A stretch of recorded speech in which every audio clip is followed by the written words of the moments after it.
Welcome in, ladies and gentlemen, distinguished guests, and that one listener out there who constantly oversamples weekly whiskeys and then messages us.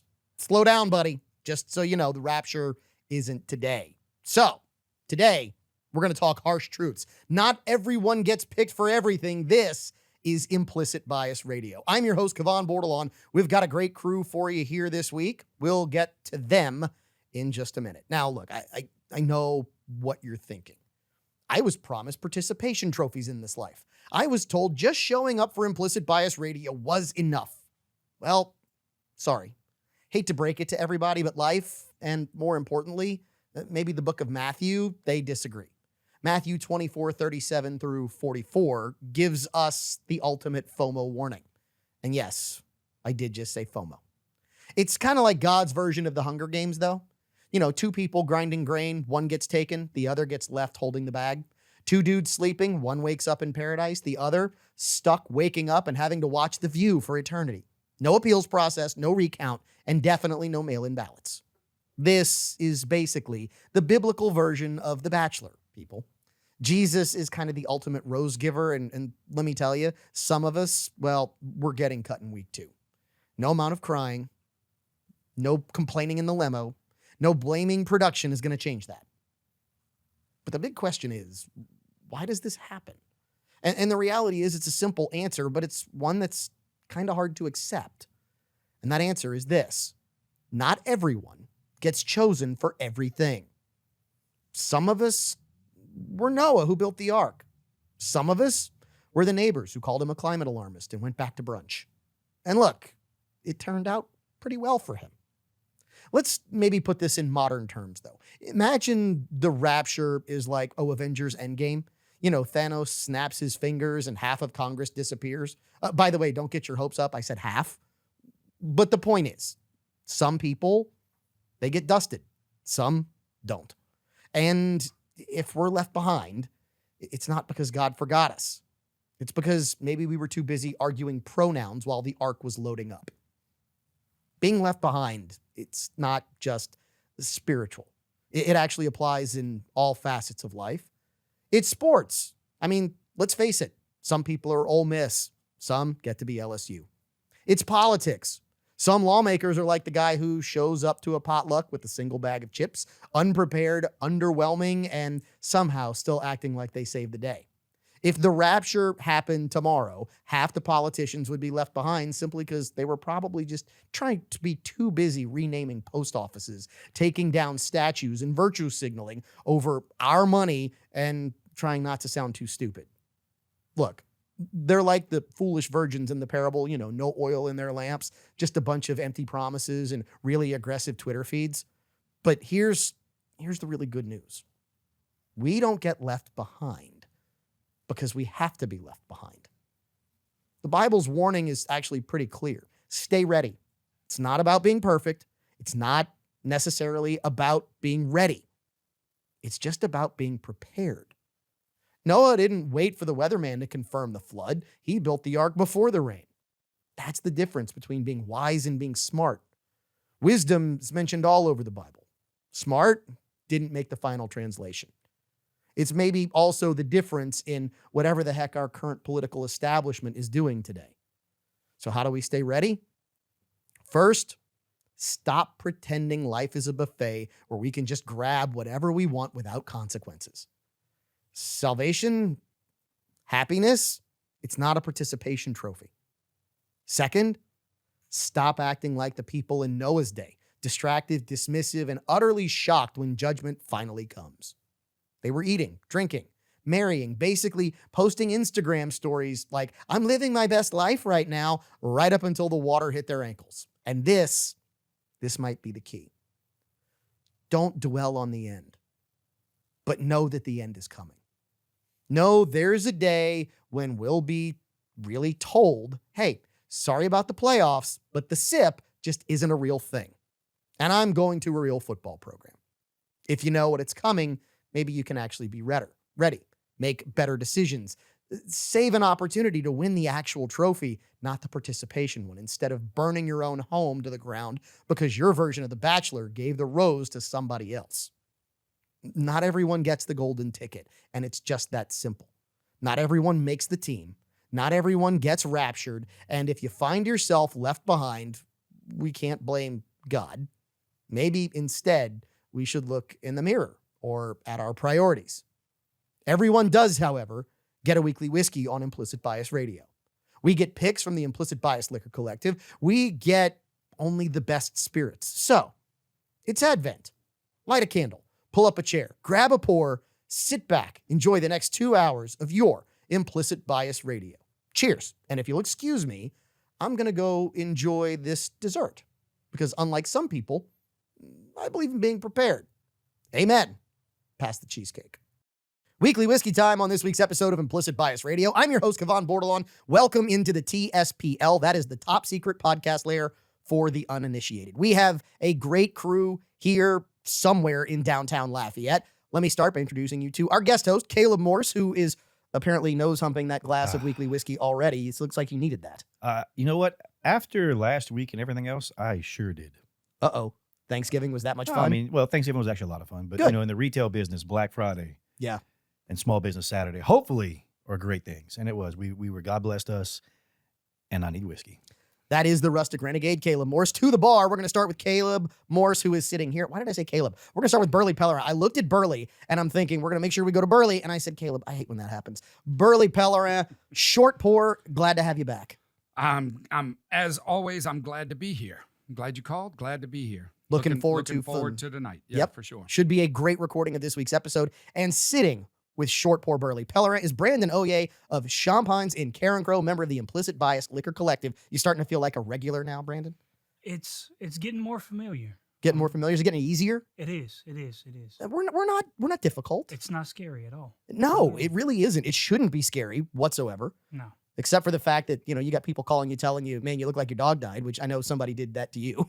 Yeah. We're going to tell that person he can no longer come back to the Mr. Lester's Top Secret podcast there. He knows who he is. He actually came in for a guest appearance. He was not a guest appearance on the show. He was our studio audience. One person just sitting here watching the show. Yeah, that is what we do here on Implicit Bias Radio. Brandon, I'm going to let you walk us kind of down the path of this particular pick from Champagnes in Carencro. So this is a High West cask strength, a blend of straight whiskeys. Comes in at what, 118.8 on the proof? Yeah, roughly 118 on the proof. Unfinished. It's something different. It Okay. Really is. It really What is that berry? What is that berry that I'm getting in the mid palate? Not 100% sure. I get a lot of citrus, almost like a sugar coated orange. Candy. Not like those old ones that our grandparents used to eat. No. Right? Not those. No, those were over orange. Yeah. That's what he said, though. No, it's more sugary. I still get a lot of citrus, but it's more sweet than citrus. I'm not 100% sure on everything else, but that's the big thing that comes to mind on the first sip. Okay. So, Burley, let's start with you. Yeah. Because you're at the bar. I want to give Caleb a little bit of an opportunity to nose hump his glass. You've been tasting while we did monologue and all that. Number one, I'm going to start here.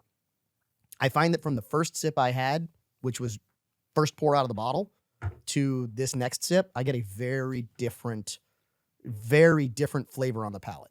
I did too. I was actually perplexed at first. I couldn't find it. It didn't sit well, to be honest with you. And I don't know why, because it is higher proof, so that should have addressed one of the things. But there was something in there that I don't know. It was You just couldn't place it. it was harsh, and so I put 2 drops in it, and Water it and whiskey. Okay. completely changed it, and, Okay. and toned it down just enough that I'm like, okay, now I'm good. So what are you getting on this now that you've added the 2 drops of water and whiskey? Because I want to do the same with some water and whiskey. I get a little citrus, but there was something. It's hot. It's not unpleasantly hot. I get a little heat. I get a little pepper, but I can't pin this one down, man. So I'm going to tell you what worried me, Brandon, when you brought this bottle. Because you brought in High West. I've had stuff from them that was finished. And their finishes, we had one that was sent here that was so off that the finish was just kind of crazy. But when you said, have you had something from them that's unfinished? I went, okay, this is going to be very different. Now, I'm going to let Caleb go into this one in a second. But what I will say is that first sip, I'm like Burley, I had trouble just finding it, trying to dial it in. That second, third, and fourth sip, I start to get some of that cocktail in a glass. I really do. I start to get some of the fullness of this on the palate, some of that sweet. I don't get a ton of sweet, but I do get blood orange. Not just orange, but I get a bit of blood orange mid-palate on this. So it doesn't hit the front of the tongue, but towards the back and towards the cheeks, that's where I really start getting that fruit on this. So their blends tend to be a little on the higher rye side. So you And get I a like lot that. of spice, Yep. which I mean I tend to gravitate towards, which is why we settled with this pick. Okay. So you just kind of, you gave me something, and I'm going to try and describe this because I don't know that there's a name for it. But there is like a holiday citrus punch tea with clove and cinnamon and orange and all this stuff in it. I get a ton of that. Like, this really reminds me of that. And my wife has made it in the house, and it's very aromatic. And when you drink it, and it's almost like a tea, Absolutely. but it is so deep, so orange. It is so, and I do get a lot of clove. oh yeah. Now absolutely. that I've started to dial this in, I get a ton of clove. And that bit of sweet really starts to sit on the palate. Absolutely. It takes a second, but it does come through. Now, for sure. I know where Burley went with this, and I'm going to get that bottle of water and whiskey in just a minute, because I think that bottle of water and whiskey is really going to tweak this and open it up even more. Because just from the first sip to maybe the third sip, this has, for lack of a better term, it's blossomed. Like, it opened up, and I really started to get the aromatics off of it. I started to get the flavor, and that's where it's at. So let's go to the nose that knows, because Caleb's over here with the Implicit Bias Whiskey Tasting Journal, and he's scribbling in it feverishly. I'm curious to what you've picked up off of this, Caleb. I need a scribe on here. How do you spell Maui? Maui, M-A-U-I, like Maui as in Hawaii. Okay, yeah. All right. On the nose, I get, there's these chocolate-covered orange candies. And they were like in little slices. I think they're called Terry's. I was looking them up. But you would buy it like a whole little orange, and it's pre-cut. And it was a candy, not is. real orange. So first of all, that's not chocolate covered orange. That is a chocolate orange. It is Well, it is yes. chocolate Yes. that is in the mold of an orange. I know exactly what Yes. you're talking about. And you have to take it and slam it on You the smack table. it and break Yeah. Yep, so that's what I get on the nose. Okay. And I get hints of chocolate. I get the citrus. But then on the front of my palate, I get like this delicious pepper jelly, where it's got like a little spice, not black pepper or anything else. It's like it's caliente. It's got a little oomph to it, right? Yeah. Almost like a candied jalapeno, but it's not jalapeno, maybe candied habanero, maybe more. Then mid palate, elderberry. There's this elderberry cough syrup that they used to make, like it was an old wives, not a wives' tale, but a We're all remedy. laughing because I'm waiting for somebody to say it. And your mother smelled of elderberries. But I get elderberry in the mid palate. It's not overly fruity. It's got that wild flavor to it, and it's just delicious. And then it finishes. I'm waiting to see if my buddy will text me back. There was a beer I had when I was in Maui, and it was the coconut porter, the Maui Brewing Company coconut porter. And my buddy, by itself, it's good, but he would add, I think it was sugar covered dates or plums to it, and that's what I get. It's like a coconut porter with a sugar covered date. It's just a very sweet, almost dessert flavor, but rich enough. It hangs around just enough. It's got substance to it. It's pretty damn delicious. It's very different. Not at all what I expected. I know you all can't see me on the radio, but my Well, if face there- has to look like I'm perplexed. You'll have to try it. So You're Caleb, that might be the most interesting description I've ever had on a whiskey. I'm thinking he's talking about elderberries, talking about chocolate covered Yes. orange that's not really orange. You got to smash it on the table. He's talking about pepper, but it's not really hot. Maybe some pepper jelly, but it's not really jalapeno. Phew. And by the way, if you want to delicious. see what Burley looks like, find us on YouTube, find us on X, find us on Instagram. We're on all you those might not platforms. tune in again. Yeah, that's only if they have to look at me, Burley. That's a whole different thing. Okay, so yeah, this is very different. And what I like about it is this, and I like this even more. The first sip I had, I was like, okay, let's try and dial it in. And every sip I've had afterwards, I am trying to dial in something else because it keeps finding new flavors. There's so much to it, and it's got depth to it. Yeah, it does. Because I can tell you, you put a couple of drops of the water and whiskey in it, it changes it because it was throwing me all over the place I at don't know if I first. want to change. And right now, with just those couple of drops, I don't know if this would be a good whiskey to have a full cube on because I think it would go too fast, Too much water. too much water, Yeah. before you're finished. But I'm telling you, a couple of drops really, really makes a big difference.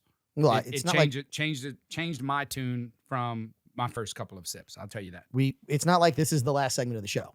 This is the second segment of an 8-segment show. So trust me, there's going to be more pours and more water and whiskey because Absolutely. this is going to be really interesting to see what happens when we do get that proofing water in it. And I'm going to be really interested to see where that goes. Renee is going to give us his take on it when he comes in the next segment. So I'm curious as to where we rate this on the Morse Whiskey rating code. Red is I wouldn't drink it even if it was free. Yellow is I would drink it, but only if it was free. Green is I would absolutely buy this. And blue is I would seek this out. This is incredibly unique. This is high end and a must have on my bar. So Burley, let's start with you. Where is this on the Morse Whiskey rating code for you? I'll go green all day long. Okay. Yeah. All day long. There's a lot that you could do with this. I think you could mix it. Y'all were talking about some old fashioned flavors and whatnot. Probably be good in an old fashioned. Oh, I think this would make a killer old fashioned. I'm not a big old fashioned guy, but I'd put it on my bar so that my guests could have it. Yeah. Okay. So I think, and I meant to say this earlier and the thought escaped me as things have done this evening as we record this show. There's something about this that just tastes like the holidays to me. This tastes like a holiday whiskey. Like when you taste it, you get all of that, to me, that clove, you get the orange, you get the citrus, you get that deep, sweet depth that you expect. So yeah, for me, this is absolutely, it is a holiday whiskey. And this to me, I go with you, Burley. To me, this is a green. This is a solid, I would buy this every single day. Does it quite hit all those notes right out of the gate? Now, the interesting thing is another pour, and it might. The way that it's changing, I almost kind of want to delay my rating on it, even though that's not how we do the show. But this one, it's a solid green as is. Could be better. So it's a green with potential to me. Caleb? I'm sitting here trying to convince myself to agree with y'all, but I want to give this a blue. Really? Okay. Because it's so different. There's so much there to it. I love the way it just continues to evolve as you drink it. Because I'm sitting there and I'm like, okay, yeah, there's that flavor again. Here it is. And then it's wonderful. To me, this is a blue. And look, on that sip I just took, I got smoke for the first time. I hadn't gotten a lot of smoke on this one. And take that sip, I'm expecting something a little different. And all of a sudden I get the smoke hit and I'm like, wow, that's really unique. So I'm yet to see something that morphs like this does from sip to sip to sip. You've been in ski towns, winter towns. Yep. Okay. They all seem to have, in the little shops, they all seem to have that hot cider. That's what you're talking about. Yes, Oh, that yeah, is it. That's That- what you're yep, talking I about. couldn't come up with it. To me, a shot of this and a warm glass of that, Well, I That- bet you that would be amazing. that might be A little over hotty-toddy. the top. So yeah. Burley, ring the bell because that is exactly what I was going for. It wasn't a tea, it was that hot cider. that hot It cider. was that hot spiced Because cider. now I'm getting that, and to me that just seems like a good compliment to that. If you want to up the party a little bit, everybody's drinking hot cider. That's fine. I'm drinking hot cider with a little hit in it. And that was so loud in the microphone that actually hurt my ears. that was done well. That's okay. Okay, now let's play What Would You Pay? Because this is a unique bottle. This is not a bottle, obviously, that you're going to get anywhere else. And you don't see a ton of High West picks. You see High West. You don't see a ton of picks in this neck of the woods where we are in Lafayette, Louisiana. So, Burley, what would you pay for this High West Champagne's Karen Crow pick at 118 proof cask strength blend of straight whiskeys? $52. 52. Caleb, 70. I get to play this week because Brandon's the one who knows. So see, anytime you get a pick, I'm thinking it's usually going to be a little bit on the higher end. Mhm. I'm trying to think because what High West does Midwinter's Night's Dram, They have some stuff up there. right? So there's some stuff that is up there. Now the interesting part is Midwinter's Night's Dram, when it was first on the market, was a $60 bottle of Yep. whiskey that people started paying $190, $180, $200 for. Someone tried taking some from me today. And then High West upped the price and made the MSRP $170. So when I start thinking about pricing and where this goes and the liquid that's here, I'm like, man, I'm thinking this has got to be 97. So I'm going $97. Brandon is up there. Brandon's thinking, Brandon, are we close? Or who is closest? We're at a hot $60.99 Whoop. for the retail. Burley was at 52. Caleb was at 70. So that means that, Burley's closest. yep, Burley is the closest, the winner. Yep. But what would you pay? Championship belt chain goes to Burley Short Pour Pellerin, presented by Box Drop of. Trust me, Burley, they can hear it. They you don't have to do it in the microphone. They'll They hear the can groan too. absolutely hear it. Yeah, let him. Good Lord. This thing weighs 18 pounds. Oh Lord, man, there's a good joke there. It's just not quite primed for terrestrial radio. We could do it on the internet, but we're not going to make that joke here. Okay, so $52.99, $62, Yep. $60. Burley went 52, $60. Yeah, I mean, for a $60 bottle, you Yeah. want something unique. This is something that I would expect to see at a, as you heard me say, a significantly higher price. I mean, everybody was overpricing on this. So this is a great bottle. You want to pick one up, go to Champagne's Karen Crow. Please, whatever you do, visit all of the Implicit Bias Liquor Collective stores for all of your fine spirits during this holiday season. When we come back, we'll solve the problems of the world. We got about an hour and a half left of the show. We'll do it with more than one weekly whiskey because it's been one of those weeks. And trust me, not everybody's getting everything on this week's show. Cheers. Time for us to solve some of the problems of the world here on Implicit Bias Radio. I'm your host, Kevon Bordelon. We have a great crew here in the Mr. Lester's Top Secret Podcast layer, which, by the way, you want to check our socials because on our socials, you will see us doing a very quick tasting of the December special at Mr. Lester Steakhouse for their monthly whiskey. Y'all were all there for it. You should all remember it. We had to set everything back up. Co-host Caleb Morse, the Rustic Renegade, do you remember what it was? Oh, hold on, I'm trying to remember. I drank a lot that night. I know you did. Almost said a word. I know what it was. I remember. Help me what out, it Burley. was. I'm struggling. Very old Saint Nick. Oh, Y'all gotta yes. eat that microphone, guys. You're killing me over here. Yes. It was very old Saint It Nick. was. We had 2 or 3 samples of that. No, we night. didn't. No. Nope. No, we Nope. they We wouldn't only- let us even have 2 or 3 pours of it. Yeah. And here's why. So for those who know in the whiskey world, you know, very old Saint Nick is unobtainium. It is hard to find. It's gotten a little easier to find here in the Lafayette, Louisiana area. It's real easy if you go to Mr. Lester's. If you go there, they have it. And it's all the high proof stuff too, which means it's all the stuff that's just really, really, really bougie Choice. and expensive. So, But it's not expensive at Mr. Lester's. okay, at Mr. Lester's, this is the first pour that I've gone, man, it's still way less, but it's not straight to plaid on price.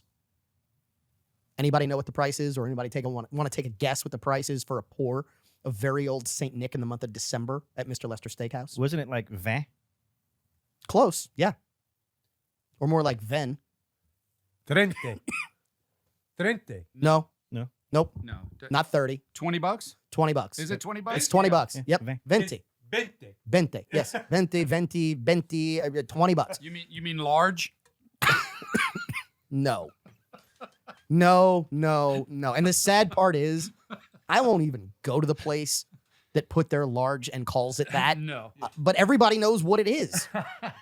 It's just stupid. That meme with Paul Rudd is Yeah. just hilarious. I laugh every time. If I see it, I'm watching it again and again and again. It just cracks me up. All right. So that is the special at Mr. Lester Steakhouse. Month of December, $20 pours of very old St. Nick. So you want something special during the holidays, make your reservation, go down there, try it. Here's the difference. You can go down there and get a pour for 20 bucks, or you can try and find a bottle for over 200 or at 200, which is what it runs a bottle retail, if you can find it. So a great opportunity to have something very special. And that one's called the what? It's not the Harvest Rye. It's not the Summer Rye. So that one was It called is Immaculata. Immaculata. Yes. Thank you. And that particular one might have been my all-time favorite of Very Old Saint Nick. The Harvest Rye has always been a top for me, Me too. and Me too. and that Immaculata was just on It was point. awesome. The Summer Rye I thought was fantastic too. Hmm. That was the very first one we had. Thank you, John Yeah, Mode, yeah. for sending that to us and introducing us to Very Old Saint Nick, the Dania Beach Bourbon Club, or Dania Beach Bourbon Society. We really appreciate them sending that over so we could taste that a few years ago. But man, everything they produce, their high proof stuff is just that good. So you've heard Caleb Morse, you've heard Burley's Short Pour Pellerin. We didn't introduce Renee, but Louisiana's only certified master tobacconist kind of back in his original seat on the show. No, actually, Burley's in my seat and I'm in his, but we just shifted things around. Every now and then you got to shift it to the right, Renee. That's all I'm it. saying, right? That's it. You got to I adjust. know I do. Yeah. Okay, so Renee, I know that high proof stuff isn't necessarily your No. thing. No. Did you try this High West with some of the water and whiskey? Yes. Much better. Well, so just what did it change for I you? got it. It was just aggressive on my tongue. It was a little bit of a bite to it, but just 2 little drops, and it just took that edge right off. Very smooth, very, very drinkable. Gave you more flavor. Yeah, I think. Oh yeah, it opened it up. I mean, anytime you add water, it opens it up. Sometimes it's good, sometimes it's bad. This one it does very well with. Okay, so what stogie would you pair with this? Now that you've had it with the water and whiskey. Well, now You you're gonna found put where me it on the hits. spot. You're the certified master yeah, I know, tobacconist. but I wasn't ready for that. You're question one yet. of 15 on the planet. Yeah, I know. You know, a Fuente Rare Pink would go good with that.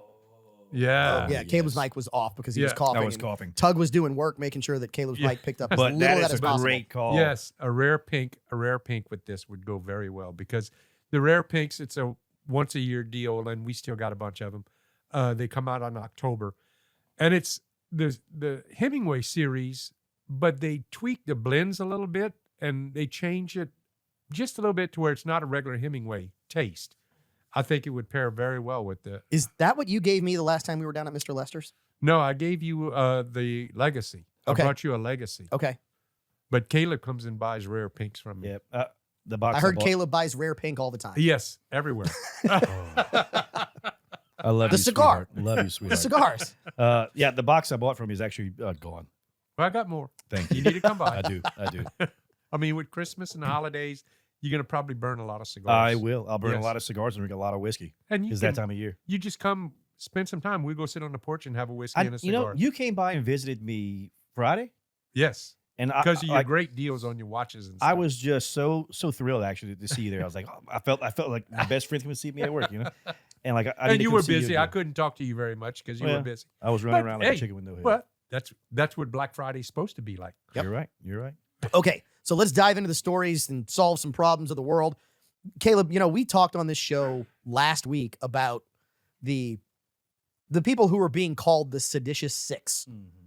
The 6 federal lawmakers who seemingly all had the same message, telling U.S. Armed Force members not to obey orders. And they all kind of put that message out there.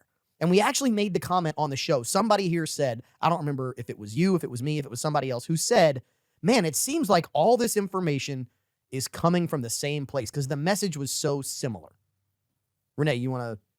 Well, the message that they said was, "Don't obey illegal orders."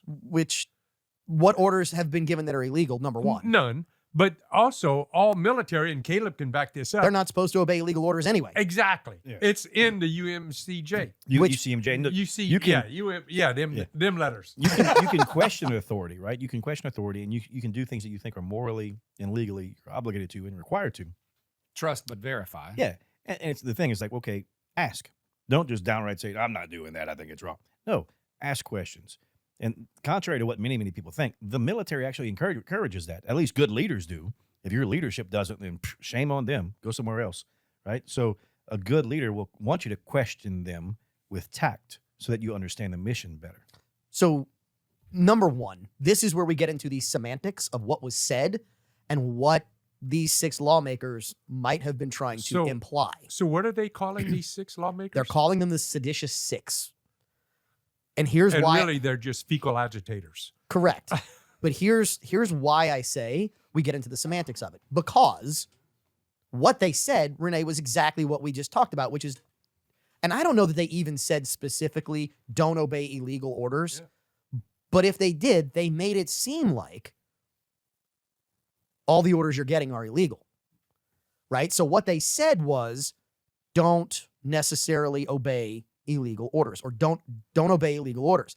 The way that they said it was, you as an armed force member should not be obeying illegal orders, like there are illegal orders coming to them right now. So the denotation, the definition of what they said was exactly what we just said. Straightforward, don't obey illegal orders. The connotation of what they were putting out there was, don't obey the orders from the administration. Currently, period. And they fall back on, oh, but the definition is this. The thing that we want to pull out of this, though, is what we mentioned, which is, man, it seems like all these messages are coming from the same place because they're all so similar. If only there was one place that could train all these candidates to where they think the same and speak the same. Ring the bell, Burley. The conspiracy theorists probably right again. Oh my God. Did you guys read the article I sent over? Yes. I know Caleb did. I didn't know if Burley or Renee did. New Politics Academy. So you want to know how things are happening behind the scenes, or you want to start to look at it. This is how it happens. You know, at first I was upset. I'm like, man, I don't know anyone that these people have contacted to talk to them about running for office, because they said they've put hundreds of people in office, everything from local government to Congress. And then I was like, oh, they lean a much different direction than most of the people I associate with. You wonder why you've never seen mass dissension on one side of the aisle. You wonder why we got votes like we got for Obamacare, where it's literally every single member of one party voting for something and every single member of the other party voting against it. It's because of companies like New Politics Academy, where they train. So they recruit, they train, and they place politicians. And they fund, no doubt. Correct. Well, I think Charlie Chaplin said it the best. It was machine men with machine guns and machine minds. The goal here is to have exactly what we talked about when we did the corporate communist episode. And it's exactly what communism is, which is it's one person sitting in the office. And I'm not saying that this is exactly what's happening at New Politics Academy, but they want one person sitting in an office making a decision, and they want 100 politicians that they've placed all going out and executing that Ooh. one decision. Great way to say that they've placed, Oh, it's placement. because Well- that's exactly what it is. It's having enough people to follow and listen, not rock the boat. Don't think independently. Well, Be I dependent. mean, it's like, look at the media when they come out with a thought. All of the media uses the exact same word, exact same verbiage. But this might even be worse. Because if you ask them, or if you challenged it with them, they would, well, this is the script. You're taking me off script. They wouldn't say that, Follow me, it but gets they even would worse. fumble. Follow me, because it gets even worse. When you challenge one of them, what do? Oh, They take- collectively. Yep. Correct. They Yeah. take all the other politicians Mob. that they have placed, and Yes. those politicians now jump on the person challenging Absolutely. that one. So you want to know how the Communist Party was set up? It's central power, one location, one person, one party, One message. Yeah. And they just funnel it down to all their little minions who are bureaucrats. This is what sustains the image of free choice in America. Because people like us, normal people, who might start to do research, and you go, man, I'm voting for this candidate because I think this candidate isn't necessarily aligned with something else. They're not aligned with these big national politics, when guess what? They are. Because it's the same people who are placing U.S. senators that are also training and placing city council members, district attorneys locally, mayors locally. You want to know how they got to hundreds of politicians that they have Start trained? small. It's local all the way up. Local has the biggest impact on you, the individual. And this, what, Tug? Don't look at me like that. Actually, show me the finger so Well, I can thought see he was it. showing me the finger for a while No. until I figured out what he was doing. At least when Walker He's gives me pointing the at you. finger, I can see it You're like, Well, like you you're see pointing it at me. because you're That's out of 'cause he the has corner little of your short eye fingers. seeing it in his shorts. Short and meaty. Yeah. We'll be back. Final segment of hour 1 of Implicit Bias Radio right after this. Final segment of hour 1 on Implicit Bias Radio. And you know what? Sometimes you just got to burn it all down on the way out. So this segment, this is going to burn down hour 1. I'm just going to warn you right now because occasionally I ask the crew, against my better judgment, to send topics. And Caleb Morris decided to send a topic this week. And I went, oh, really? Yeah, why not? So, Caleb Morris, I'm going to let you, against my better judgment, introduce the topic for the final segment, which is that age-old question that every human being has. Do human beings have anal glands? All right, so let me... Caleb has just been dying to say the words anal glands on the show. You know, Now, I don't know. these are some of the thoughts that keep me up at night. Okay. For those who have pets, right? We've all seen our dog come into the house and find the carpet and, you know, go ahead and make sure that everything is nice and flat on the carpet on the back end and pull it along with the front end. Yeah, that's because your dog has glands right next to the anus. Look, and it gives it a certain scent, apparently, and all kinds of other stuff. So I did learn something, though. Not pleasant, by the way. But I did learn something, though. Apparently, scientists believe, and I say believe because they don't know. They think they know, but they don't know because none of them are dogs. Anyway, they think that the specific scent that gets added to defecate by a dog's anal glands helps dogs identify each other. So when you see dogs sniffing around certain things It's like in a the little yard, calling card. correct. They're like, oh, this belongs to Joey Bag of Donuts who lives at this particular address. Yeah. I've smelled this before. It's how they identify each other. The question is, do humans have the same thing? I mean, a lot of mammals have them. Dogs are not the only Yep. animal that has those scent glands, correct? Many mammals do. And you know, when I started reading this article about it, I'm like, well, that explains why certain people have a very distinct smell. Okay, whoa, back up. How much time are you spending sniffing butts, Caleb? That's No, what no. I want to know. You Because ever- that's where this is going. You ever walk into a men's room or something and you're like, oh God, you know, so and so was here. No, I've never known Oh, who it man. was unless it was you- process of elimination and You, we just walked you out. can identify by the smell. Some people are very memorable, unfortunately. Oh, okay. And it's like, oof, God, he came back. One of the things I got in the article that scientists believe that humans anal glands will So yes, we do secrete- have them. First of all, Yeah, we yeah, do have them. We do. they will secrete when you're anxious or stressed. And I sent the thing out. Does that mean that, you know, when you're not stressed that my anal glands are secreting? You know. Look, maybe some people's stuff just doesn't stink because they're never stressed. I don't know. You know? What I do It's a know is gift. this. The fact that we learned that humans have them actually explains why I have seen Caleb acting just like the dog, back end flat here in the TSBL, scooting across the carpet with his front hands. My knees can get to my shoulder level and I just glide roll right across. I think the process though is probably, you know, animalistic is we can see that behavior, right? We can watch it. We have pets, we have animals, we have trail cams, we can see what they do. I've seen all of- people do that. All of what they do has a lot to do with what that process is, whether it's markings from a tree on a tree, on the ground, rutting, dogs, Yeah. the way they do. But I think people probably do that too. I think we have somewhat of an An innate. an Desire? innate ability, not desire, but probably just unconscious thing that where our pheromones, our hormones are released in a way, because there are some people who have a scent on occasion that is unpleasant. Yeah, but that's just Western Europeans. They don't pay. no. It wasn't- I mean, No, no, look, you- no, I I wasn't, you're even right. going, I the- wasn't going there. The but famous I- quote from Napoleon is, Josephine, I'm coming home. Don't bathe. sweaty. Yeah, well, don't wait up for the shrimp boats, honey, because I'm coming home with the crabs. Okay, but That's sweaty a whole palms. different meaning, Caleb. Sweaty- I mean, Burley. Sweaty palm. You've done that a couple of times. I mean, I don't know what we the don't deal even is. look alike. I don't know what the I'm- deal I'm- is here. I'm much more attractive. But you know, I think a lot of it goes to, I think that human beings do mark We do. their territory in one way or another. Whether we realize it or Right. not, but sweaty palms, I think, is Mhm. probably one of those trigger reactions.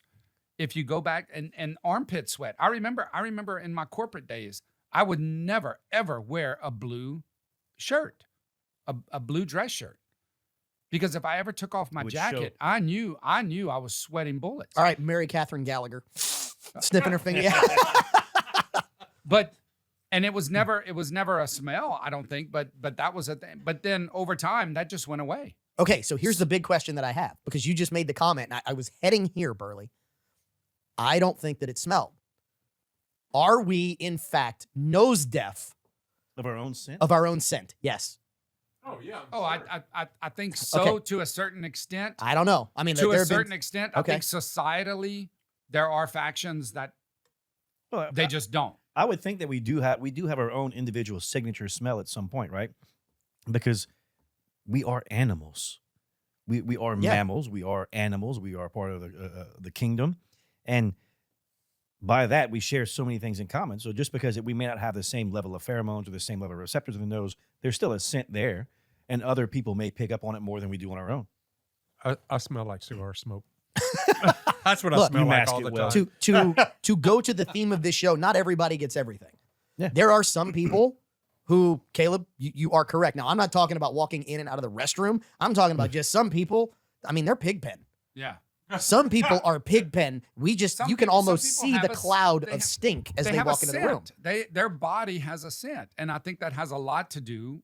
Obviously, I think it has a lot to do with what they eat, what they drink. Well, if you ever been to South Korea and you hung around anyone who ate kimchi, you know that it leaks through their skin. Well, it does, but still, some people just don't have a scent. I think I'm pretty blessed. I've never. I'm sniffing your armpits.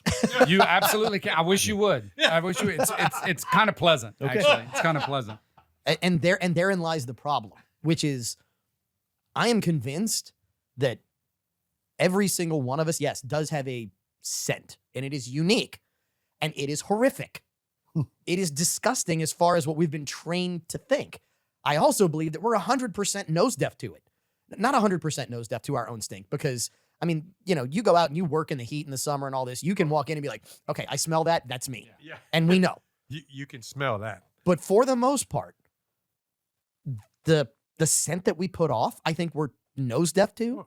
And stress sweat is a very different sweat Yep. But than just sweat. Any, very different. Yeah, but any scent, if you're exposed to it constantly, you become nose deaf to it. It just That is true. because I mean, a lot of people walk into the shop and they're like, "Oh my god," and you don't smell it. I don't smell it because I'm exposed to cigar smoke all day long.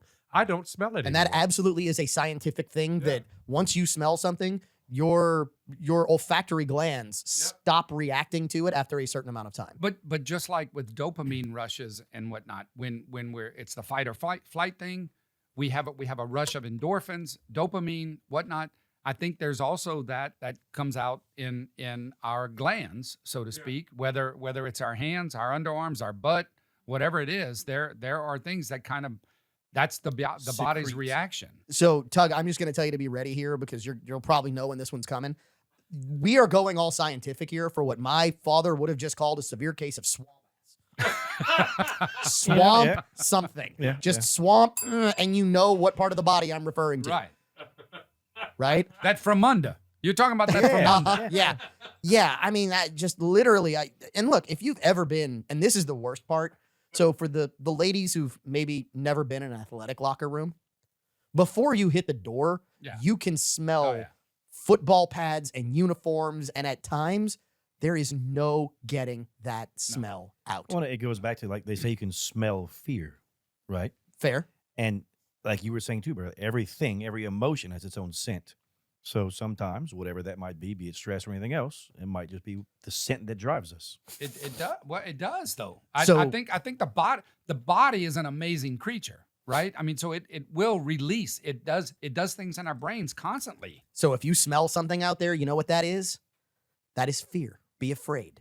Be very afraid. Because hour 2 is always more fun on Implicit Bias Radio. Find us on all of our socials. If you're not getting hour 2 on your terrestrial radio, call the station, tell them you want both hours, because hour 2 is always more fun on Implicit Bias Radio. Hour 2 of Implicit Bias Radio, and the man who coined the phrase is here. Short Propeller in the Mr. Lester's top secret podcast layer. That's the TSPL for the initiated. Hour 2 is always more fun. Why, Burley?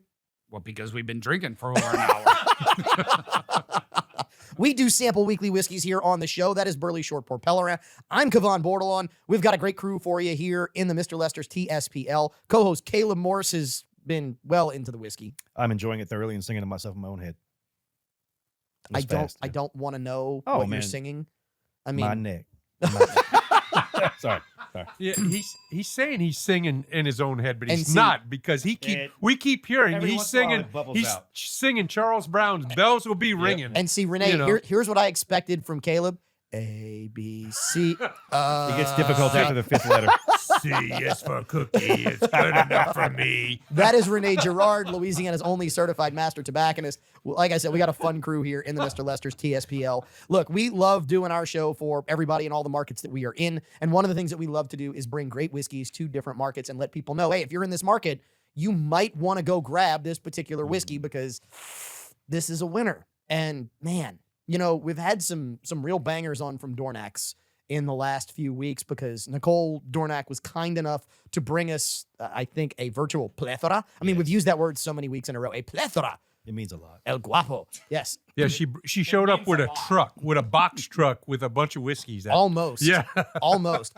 And there were just some we hadn't gotten to. So hour 2 has been fun because we get to do weekly whiskeys from other parts of Louisiana because they're all picks. This one is the Restoration Rye. The bottle's actually on the bar. And Burley, I got to thank you because I don't know if we were going to open that one tonight. But Wow. given your Inquisitive nature. see, I was going to go with unquenchable lust for whiskey. That's a good That one, works too. better. His wanton Yeah. desire for all he can get. When I saw it up there, it's like I want to grab it. Maybe if I touch it, Kevon will see it. And you saw What it. was that from? What And was I'm that? like, oh man, I've never had this. And you fell right into it. You're like, you can open it. I'm like, yeah, hell yes. Hell yeah. Okay, so this is the Castle and Key Restoration Rye. It is a pick from Dornax in Metairie. And Burley, I'm going to let you start with this since you were the one who kind of forced us to open it. Yeah, Renee apparently wants some more. Great off the bat. I mean, right off the bat, this is like heaven. If there's a wheelhouse whiskey, this is my wheelhouse whiskey right here. Okay. Right so, off the bat. So then what is your wheelhouse whiskey? Tell us. What is it? 110 plus proof, because we're proof hounds, like we always say. This comes in I at like- 118. 114. 114? Okay. 114. I like the bite. I like the color. It's got a little viscosity to it. This particular one's got just it's great on the nose. Man, this one, when I took a sip of it, I'm like, I'm not even messing with it. This is perfect. So I actually do want to put a I little like water in high whiskey in it. rye whiskeys. This particular one is a rye itself, but I like high rye bourbons, high ryes. I like the bite. I like the burn. This one went smooth, even though it's got a little heat to it. But it's got heat, but it doesn't drink like 114. So what actually made me go, okay, I need to try this. We need to talk about this was when Caleb tasted this and said, what's the proof on that? Like 80? No, And you're it's like, not. no, it's 114. It takes a minute. It takes a minute. Yeah, I'm still not getting the burn on it. Again, you gotta push your tongue up to the top, and it's just that faint. Maybe I have my little different palate with the rye, but I can feel it, and it's perfect.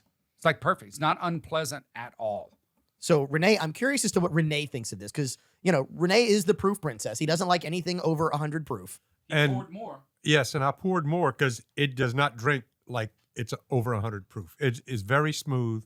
I'm picking up, just smelling it, I'm getting a honey smell to it. Yes, I agree. With a slight clove flavor to it.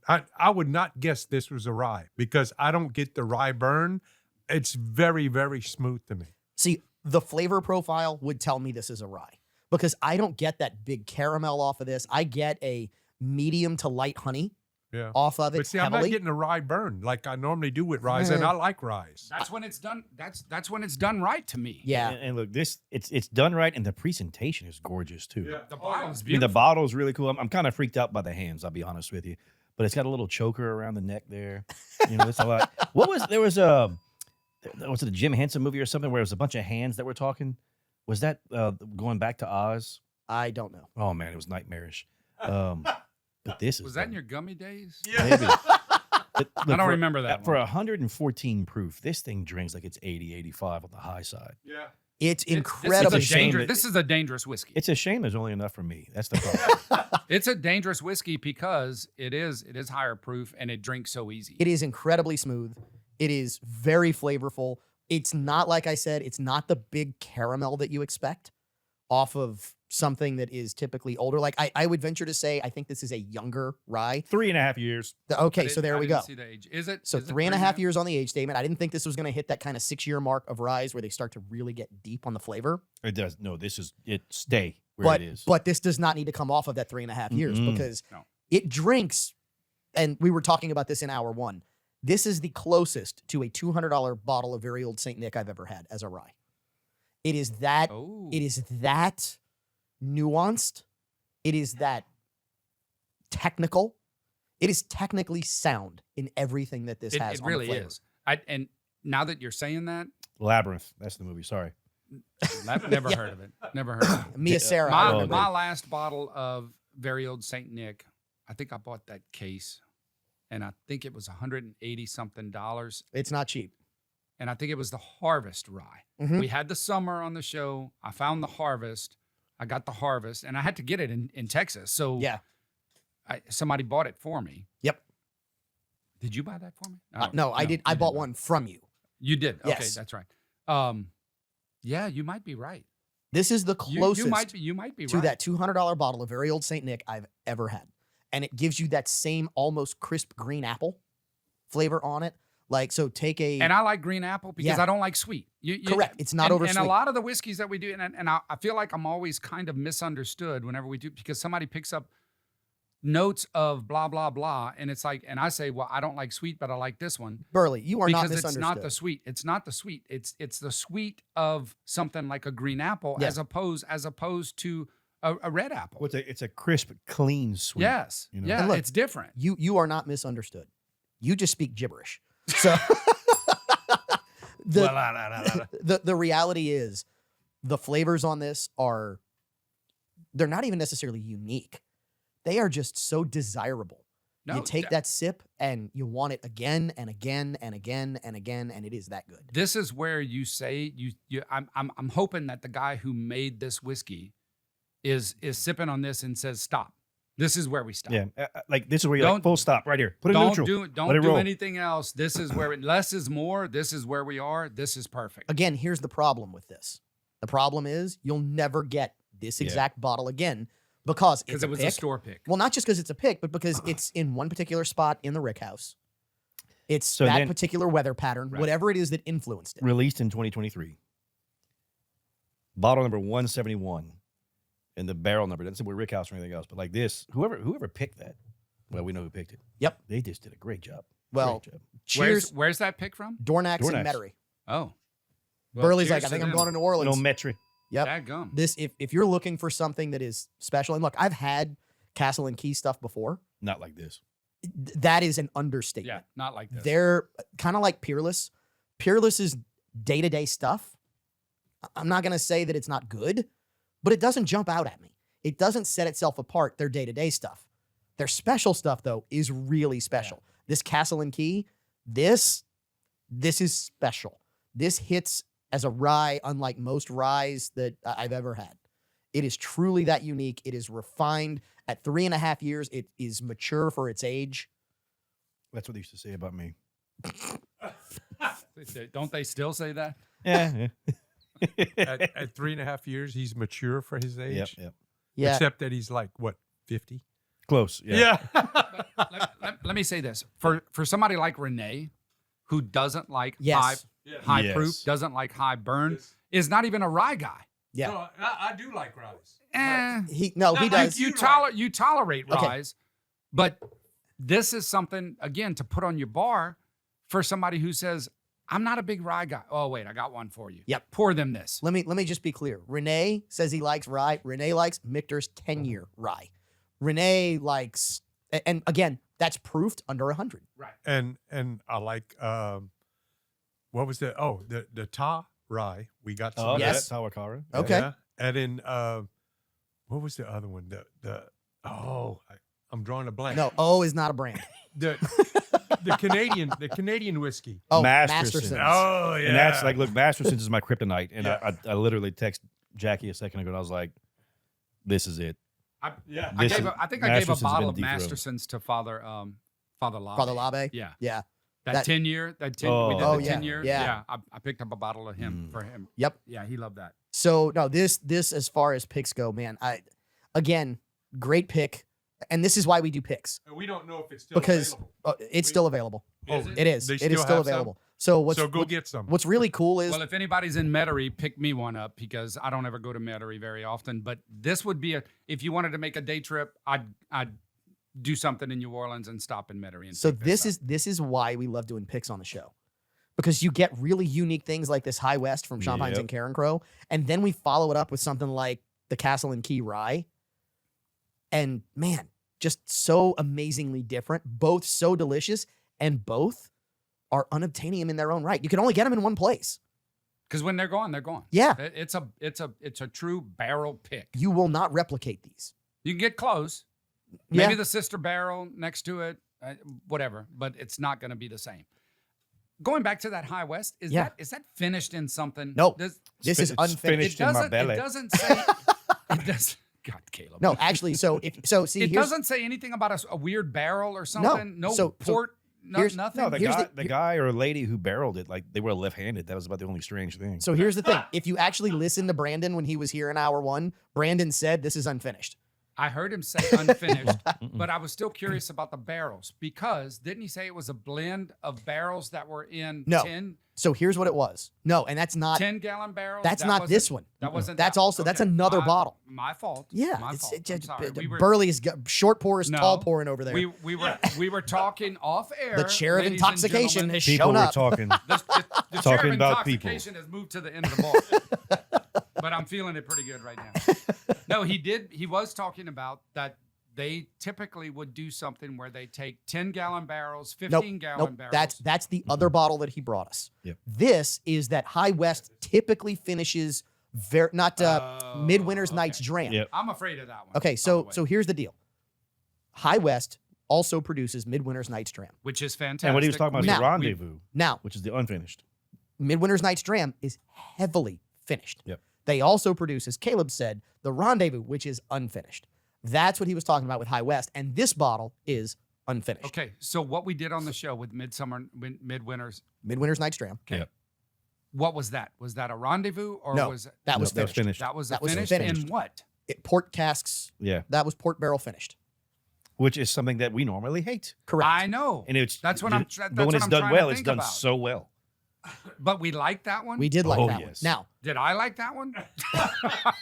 I think you put a nipple on the bottle. I think the I'm fact pretty that sure I liked it. I think the fact that you have to ask and don't remember tells you how I'm much you pretty liked sure it. I like it, but Yep. typically I am not a fan of finished whiskeys. Okay.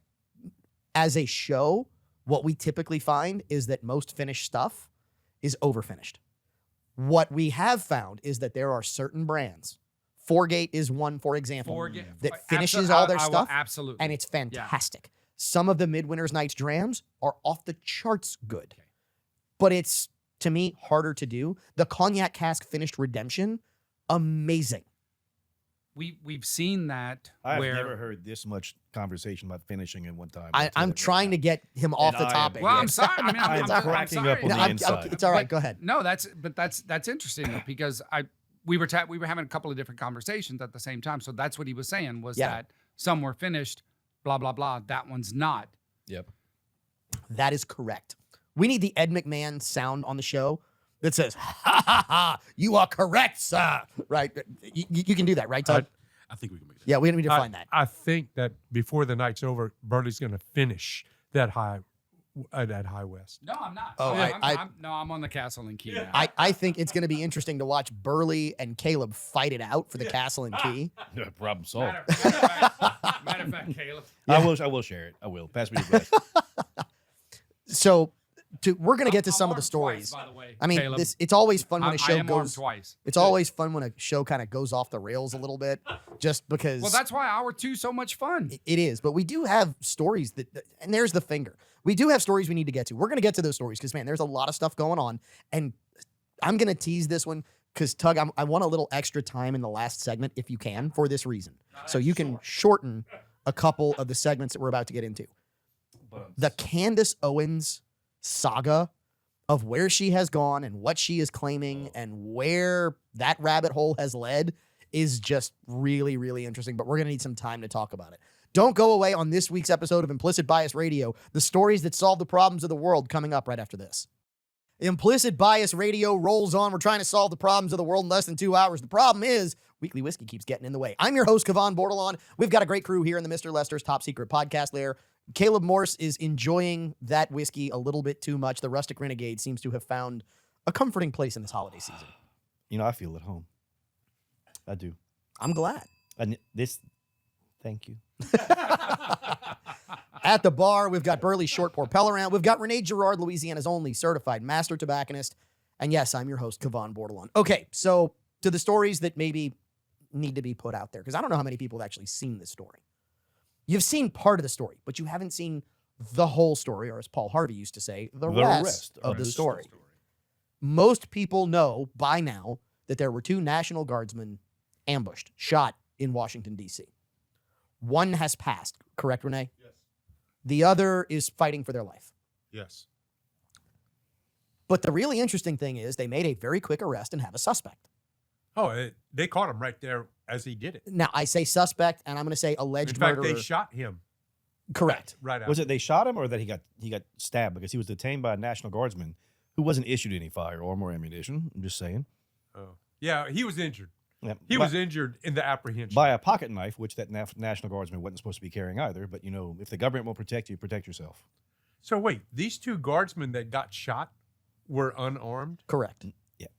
How the hell are you going to protect anybody or patrol anything without any way to stop the crime that's going on in DC? But the You- funny That's part just is, stupid. You just sing the song, Stop in the Name of Love. Oh, funny part is, crime was being restricted. Like you were seeing a lot of the bad stuff in reduction. DC, a significant reduction. Thank you, Burley. But here's the bigger problem. The bigger problem is that now this suspect, and I am not going to pronounce his name correctly, Rahmana, whatever. That's the alleged shooter. And I say alleged simply because he hasn't been convicted yet. the Afghan dude. Yes, he is an Afghani. But the real interesting part is he's got ties to the U.S. government, Caleb. When you were in the Middle East, were there a lot of natives in the Middle East who were tied to U.S. government? Well, you know, we would hire locals to do not only interpret work, but to run small. Hire locals, you are overseas, though. Yeah.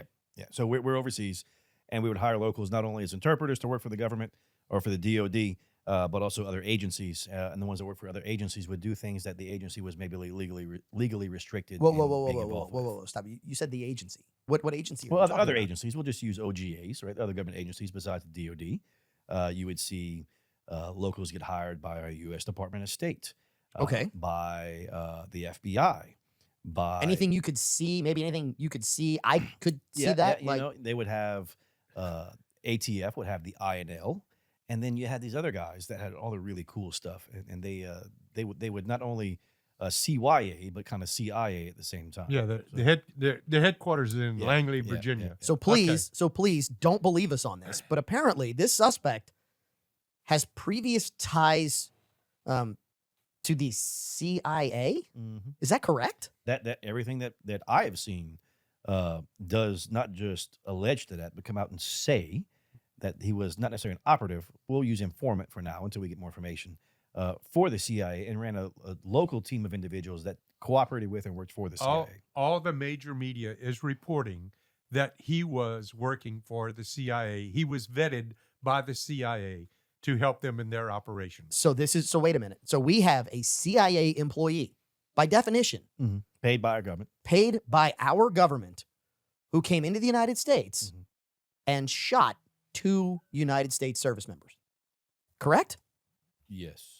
Was he employed or engaged by the CIA overseas While he was and took overseas. it upon himself to come into the United No, States? he was a refugee here under another administration that was rapidly allowed to come into the United States, right? So what? Now, my understanding is his approval came under the current administration. He applied under the previous, and the approval stamp came from the current administration, which is it throws another wrench in the Well, works no, I of mean what that's the all. facts are. That would all be under the Department of State. So I mean that would jive. That would Yeah. go right. And whenever OGAs look for individuals and they do their psychological evaluations, everything else, they're looking for people that they can influence and use for certain things, right? And then sometimes they'll fast track those individuals for citizenship. Now, as far as I know, he wasn't a U.S. citizen yet. He was just here. Okay, but would that typically be after the operation that would have been sanctioned would. overseas? Correct. Yeah, it would be. Then you would fast track them to come because now they're at risk Correct. over there. But what's the likelihood that it was for an operation here on American soil? well, That's the question. That's a very the interesting. question. That's a very, very interesting question. Well, according to the media reports, he was brought here as a refugee because he did help the U.S. government during the Biden administration. He was brought in with, they said how many thousands of Afghanis they brought over. He was vetted for work over there, but never really vetted for here. And they're believing that what happened, his work permit ran out here because when they brought him over, they gave him a work permit. He was living in Washington. And what happened, they think he got radicalized here. And he drove to D.C. from Washington State. And That's a long there's- drive. Wait, and That's they're- a very yeah, long he was drive. living in Washington State. I want to. Okay. And that's what they're still investigating now. Well, let's unpack that, right? So we would have an individual born and raised in Afghanistan, Yes. who in Afghanistan was the best way to put it, not educated, you're indoctrinated, and decided to work for our government against his own people and those that indoctrinated him there. Came here and then was radicalized? That doesn't make any sense to me. It would make more sense if maybe it was all a ploy to gain the trust of your victim. And okay, so and that's where I want to take this, right? But Because see- Caleb, our conversations have talked about Mhm. situations where even soldiers in the military, U.S. military, would go to the Middle East and you'd have translators, policemen, you'd have all these people who are being paid by the U.S. government. And they're double agents, essentially. They get paid, they're told to do certain things, and then the next thing you know, a policeman is showing up who's supposed to police or secure a certain area, and what he's doing is he's letting all the bad guys in. Because he's very actually a bad guy who's getting paid by the U.S. government, and he's a double agent. There's the question there that is this person, was he a double agent then, and he just slept on it? Or was he paid by the U.S. government to do something nefarious once he got here? Like, the most nefarious thing he could do? He could give me the 1 minute finger. Like he's sitting in the corner Son of a looking gun. like, yeah. Dude, you even got the beard to go with it. Anyway, this is Implicit Bias Radio. Penultimate segment coming up right after this. Pack it up, pack it in. This is the penultimate segment, otherwise known as the Sam Stokes Rest in Peace segment of Implicit Bias Radio. He's not dead. We just like the joke. He left the show, so he's dead to us. I'm Kavan Bordelon. This is Implicit Bias Radio. Great crew here in the Mr. Lester's TSPL. We've got the Rustic Renegade, our co-host, who is just, man, you are all over that. I'm Castle trying and to Key. behave. I mean, this is my third glass of it. It's okay. At the bar, Rene Girard, Louisiana's only certified master tobacconist, and Burley's short pour Pellerin, doing his best to channel his Lane Kiffin with the hoodie over there. Yeah, well, my hoodie. Oh, yeah, you sorry, forgot. my bad. The chair of I'm not- intoxication is I in am effect. not wearing a damn visor, though. You're not wearing a visor, but you Not are wearing a hoodie. visor. All right, And I so only have the hat on backwards because correct. Tugs already told me that it blocks the light and Oh, dude, whatnot. the hair, Somebody, yeah, the hat's gonna mess up your hair. Anyway, it might, anyway. but I can do that. anyway, so I loved this story when I saw it, and I was like, I need to know if this is a real thing. So it's circling through social media, and it's talking about this guy by the name of Kerry Packer. He is Australian. So first of all, he is real. And yes, this did happen, because the note is the night that Kerry Packer won $20 million in 40 minutes in Vegas, betting at multiple tables at the same time, playing blackjack, wagering as much as $250,000 a hand. I just, how many decks of cards do you have to pay attention to? I mean, if you're playing 4 tables, most of the time it's a 6-deck shoot. Well, no, in Vegas it's more as an 8 to 10. Yeah, and he was playing 8 tables at a time. So How was he doing 64 this, though? decks. How was he doing? probably sitting in the middle. So first of all, this is the fun part. So I went and read the story. Definitely math. I went and I read didn't the see story this on it. story, by the way. I don't know what you claimed you sent us, but I didn't see this story. Yeah, it was there. You were on It all was the not- text I'm telling string. you, I wasn't actually because I didn't even get the first one. Oh, we can that's argue what it this is, yeah. later. You know what 'cause that's if you're called? gonna- That's if called you're going to fumble user- the ball by sending it to me, It's then called- I'm just going to play dumb. But I love. You don't I have love, to play. I love doing this because this is real right here. It is. So we're It gonna have absolutely a is. conversation about something that I literally know nothing about. Which is Oh, you know basically plenty of anything. you know a lot about blackjack. Okay, so Kerry Packer Yeah, is I've an, watched Burley lose. he is an he was an Australian billionaire. He's passed. Okay. He was an Australian billionaire who loved to gamble and would do all kinds of crazy things. Like he would allegedly fly over in a private jet over a casino and be like, hey, call the casino, ask them how much they have in the cage. If they only had like 300,000 or 500,000 in the cage, he'd be like, yeah, whatever. If they had 800,000, he'd be like, let's go gamble. And he would gamble immense amounts of money all the time. He would try to break the casino.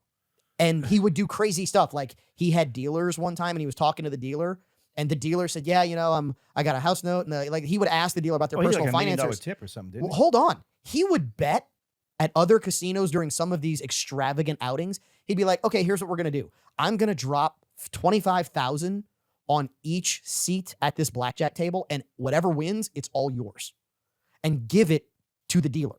So this night that he's in Vegas, he goes in and he was known for making these odd requests. They're not obscene requests. They're odd. He's like, hey, I want 5 tables. They're all my tables and I will sit in the middle. I mean, even down to apparently he was playing Baccarat in London and wanted to go in and gamble like $3, $4, $5 million. And the Baccarat table was locked up. So he had them break into their own Baccarat table and take his bets. Well, he sounds like a fun guy.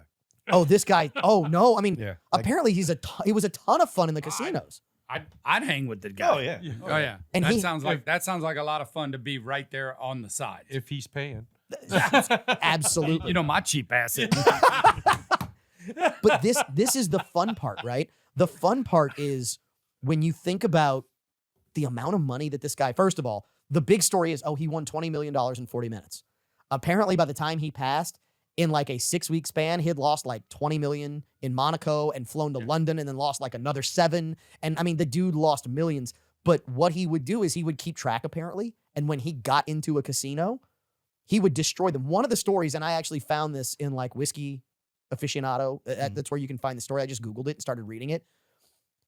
He went into a casino, and in that month, the casino was about to clear what their revenue hurdle was for them to all get bonuses at like $59 million. They were at 58 and change going into the night, and he won like $7 million that night and dropped them below. And yes, and loved breaking casinos. Now, he was not afraid to lose significant amounts of money. Now, the funny part is, spin big. there's another story where he goes into a casino and he's walking out with like 12 million. And it was in Vegas. But all the flights got canceled out of Vegas because of weather or something like that. And it was like bad snow. So it was like 2 days. So he went back. Ended up losing a total of 6 million because he went back in the casino and lost. That's always my problem. I go back. I go back. I still have chips from the other night, by the Really? way. I still because I'll keep 'em. because I left a table the other night, Mhm. and then when I got up the next morning to leave, they weren't open yet. So you And didn't get to cash him and in. you're like, So I didn't "Ah, get to it's cash all them in in. my So I'm hands." thinking, all right, I'm gonna hang on to these, and I'm gonna go. And my son gets in my truck. He's like, "What are you doing with that?" I'm like, "I'm about to go to the casino here pretty soon." Is what I'm about to go. But here's number one. I can't even imagine sitting down with one hand of blackjack at 250 grand. I can't imagine a hand of blackjack at 5 grand. Whenever No. when we sit next to each other, Or play 8 at a time. yeah, 8. when we sit next to each other and our wives are behind us, and I'm like $100, and Jackie's like, "What are you doing?"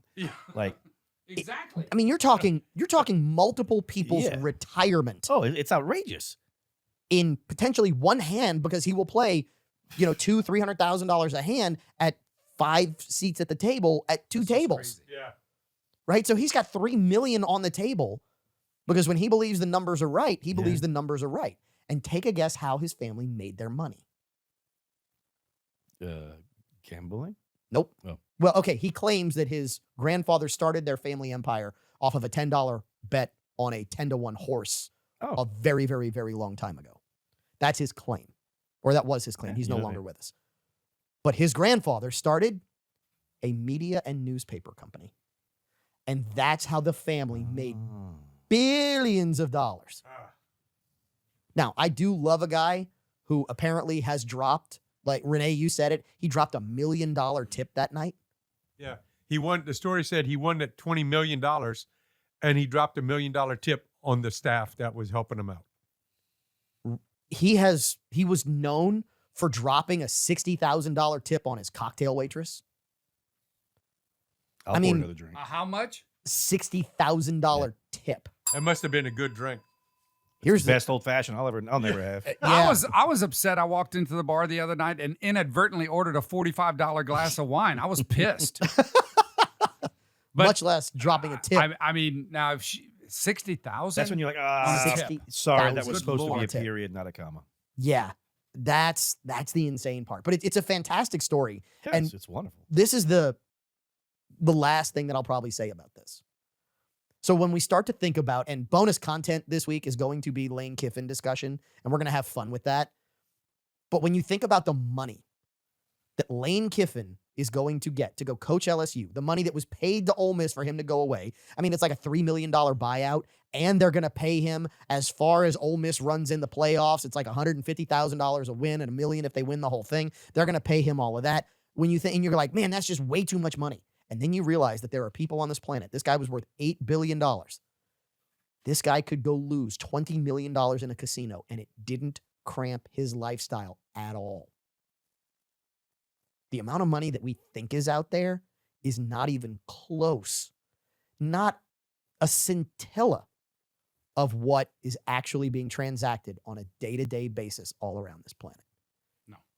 That, tapping into that, that's part of our implicit bias. So if you have that kind of money and you are just looking for something to invest in, hey, help us out. Implicit Bias Radio would love to have you as a partner. We'll be back. My Final cash, segment. my cash app is Final segment of hour 2, and this is going to go long because this is a deep rabbit hole. Candace Owens and where that has gone. That's next on Implicit Bias Radio. Let's go crazy on this final segment of this week's episode of Implicit Bias Radio. And by that, I mean we're going to talk about Candace Owens. I'm your host, Kevon Bordelon. We've got the Rustic Renegade. What, that was funny? I didn't think that was funny. You're going to get me stabbed by my wife. That is the Rustic Renegade, Caleb Morse. We've got Renee Girard at the bar. Renee, you thought that was funny? I didn't intend for it to be funny. It was funny. Because here's the It really deal. was. I don't know how crazy she actually is. I I don't. I And that's Burley Short Poor Pellerin. I'll 100% agree with you. I don't know if she's crazy or if she's just crazy enough to be able to put in stuff out there that makes people think to the nth degree that makes us question what the hell. Okay, so let's give some background on kind of where all this goes, where this started. For those who don't know who Candace Owens is, you probably should if you listen to this show, but we're just going to give you a little bit of background. She is a conservative commentator. She was with the Daily Wire. And when Ben Shapiro ended up taking over the Daily Wire for Jeremy Boring, who you might remember Jeremy's Razors, we did the commercial, and Jeremy's Chocolates and all this. When Boring went out and Shapiro took over, Candace Owens got ousted. So Candace Owens goes out on her own. Candace Owens has always been known for making really solid, logical arguments. Always. And then Candace Owens started down the road, and we've talked about this on the show, of Emmanuel Macron and his wife. So, Great inflection, by the way. Oh, thank you. Well done. Well done. See, Air quotes inserted. question mark. See, I- Wife? I always thought Candace made a lot of sense before Shapiro came into the picture, and then it's almost like she went Glenn Beck off the deep end. So- she just went So we talked about bizarro this. land. We talked about this, and let me keep laying this case out, right? Because the reality is, if you start going down some of these rabbit holes, you start seeing a lot of documentation that if we were to tell you some of the documents we've looked at on the show and think that document's probably real, you, if listening to this show, would go, oh, these guys have lost their minds. But there's stuff out there. please don't believe us. There are patents for anti-gravity drives with the U.S. government. Please don't believe me on this. Go look it up. Go look it up. We always say that. Yes, Dycean glass. The original night vision goggles were red, and they had to stop using them because of the stuff that soldiers in Vietnam were seeing. Please don't believe us on this. Candace Owens went down the rabbit hole of Emmanuel Macron and his wife, Brigitte. Then Candace starts going down the really deep rabbit hole of the Charlie Kirk assassination. There's a lot there. There's a lot of questions, and we've asked a lot of them here on the show. But she went really deep. One of the claims she made was that Egyptian planes were flying and following Charlie's wife. And look, And she's got documentation to back this they up. have the flight records to show. And here's the crazy part. It's not like they have flight records that say, hey, this plane was following and it was every single airport. What they have is they have tail numbers landing in the same vicinity as other planes. And when you start factoring out the probabilities of this being unintentional, there's almost no way. And then taking off within 10, 15 minutes. It was Yes. heavily followed, heavily documented. And now Candace Owens has said she fears for her safety because she believes the French government wants to assassinate her. Well, look, she received multiple cease and desist letters from Brigitte. I'm not even going to try to pronounce her last name because I don't want to. I thought in your general direction, Macron. Yes. So from B&M. So she received multiple cease and desist letters, multiple other letters that she read on like right there on her podcast. They filed suit against her multiple times, and then she told me, she's like, I'm going to talk about it.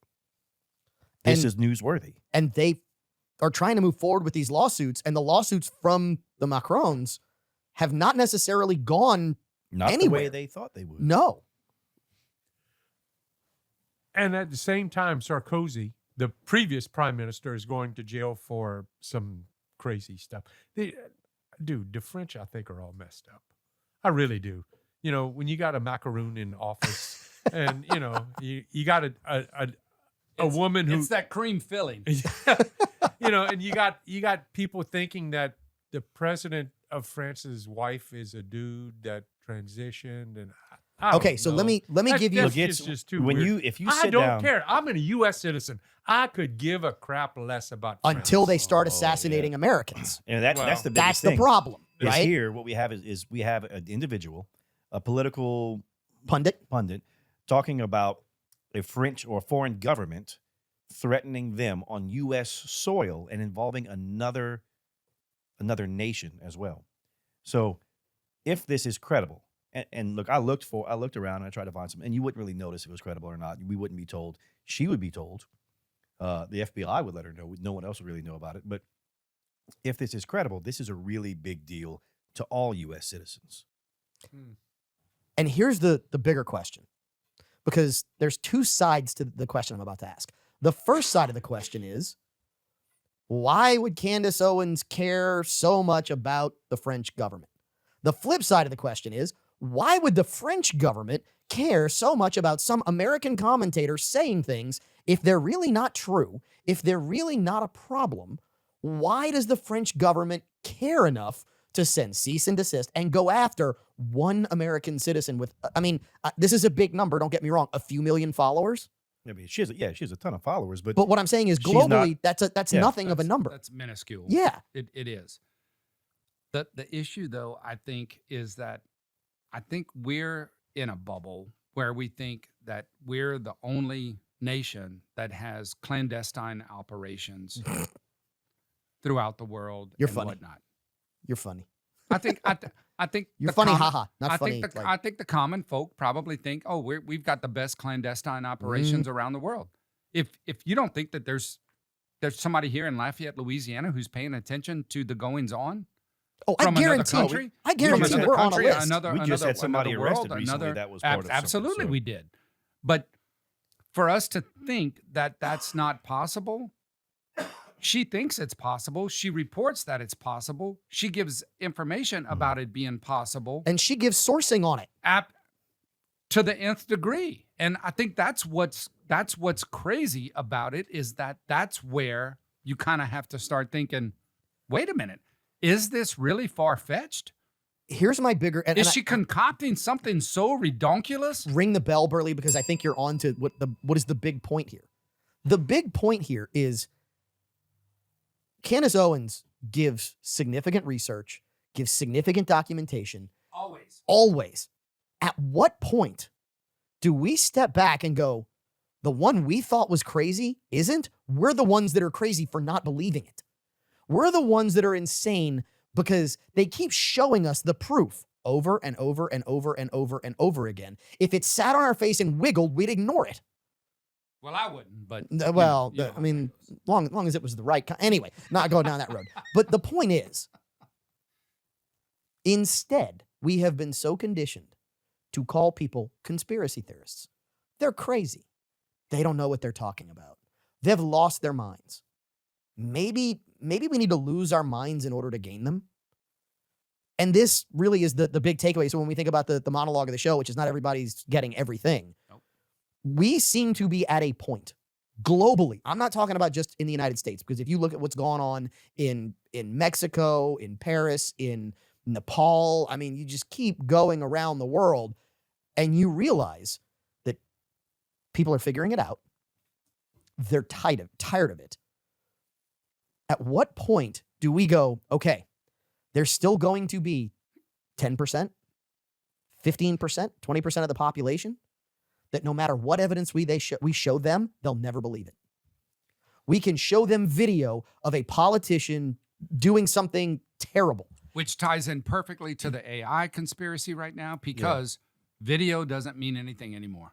I've seen some really good Yeah, no, we don't stuff. want to hear your internet search history, Burley. We just don't. I'm just telling you. I'm not even talking about that. That's after hours. That's late at night. I'm talking about stuff that you cannot verify. I'm talking about real time. I'm Yeah. talking about right now. This is the video that I just took. Well, this is the video that I just took. Mhm. And it is completely Okay. fabricated. Look at the Charlie Kirk assassination. You've got the video where the table falls or the chair falls Yep, through a the table, right? So I mean, I saw that in real time. you've got video that can be altered, and you're going, at what point is real? I saw that in real time, and it sickened me. It So sickened so me. did I. But subsequent videos were not the same. Correct.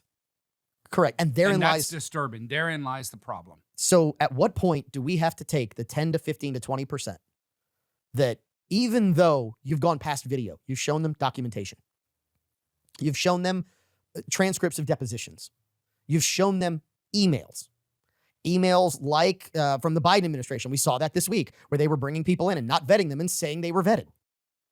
That was a potential topic for the show this week. Emails like people saying, oh, we're going to bring pizza and hot dogs to the White House and we're going to have these spirit cooking parties. And people are like, no, that's not real. That's not a thing.